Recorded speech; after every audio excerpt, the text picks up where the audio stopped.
ल हेर्नुहोस् है साथीहरू, म तपाईँहरूलाई भुइँ कटेर कसरी सजिलैसँग काटेर खाने त्यो उपाय सिकाउँदैछु है। होइन, भिडियो पुरा हेर्नु होला है। चाहिँ नै पहिला यसरी चट्ट काट्ने, यसरी गोलो गोलो पार्ने है। मैले कसरी काटेँ त्यसै गरी काट्नुहोस्। अनि त्यहाँबाट यसरी बोक्रा सर छिल्दै जाने है। बोक्रा जब मजाले छिलिन्छ, बाहिर बाहिरको बोक्राहरू मजाले छिलिसक्ने। छिलेपछि यस्तो हुन्छ, हेर्नुहोस् है। अब यो चाहिँ नि यो छ नि, यो कालो कालो आँखा यस्तो सजिलो यसरी मजाले काट्नुहोस् है। बिस्तारै बिस्तारै बिस्तारै काट्नुहोस्। यो आँखा खायो भने अलिक कोकियाको जस्तो हुन्छ होइन, त्यही भएर यो आँखा यसरी झिक्नुपर्छ है।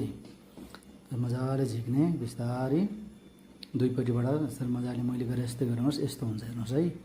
अब चट्ट भेट्नुपट्टि काट्ने फ्याल्ने है। अनि यसलाई ठाडो पारेर सर्लक्क चिर्ने, अनि सानो सानो चिरा पार्ने। यसरी ठाडो पारेर काट्दा चाहिँ रस चुहिँदैन है, रस जाँदैन। अनि यो बिचको जुन भेट्न हुन्छ नि, त्यो भेट्नलाई पनि यसरी फ्याल्ने। त्यो चाहिँ बिचको सारो हुन्छ, त्यही भएर त्यसलाई फ्याल्ने यसरी। अनि मजाले बिचमा यसरी काट्ने, हेर्नुहोस् है। अनि यसरी भेट्न काटेर भेट्न फाल्ने। भेट्न फालिसकेपछि सबै यसरी पालै पालो काट्नुहोस् है।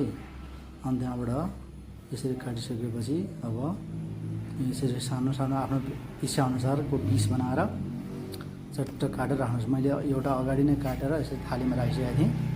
फेरि अर्को काटेर तपाईँहरूलाई भिडियो बनाएर देखाउँदैछु है। यसरी काट्नुहोस् है। काटेर चट्ट छेउमा नुन राख्नुहोस्, यसरी मजाले चोपेर खानुहोस् है साथीहरू। कस्तो छ लाग्यो भिडियोलाई लाइक कमेन्ट गर्नुहोस् है। मिठो छ नि है। म एक्लै खाएको छैन है साथीहरू, मेरो बुढी पनि छ अगाडि, बुढालाई पनि खानु दिँदैछु है, हेर्नुहोस्।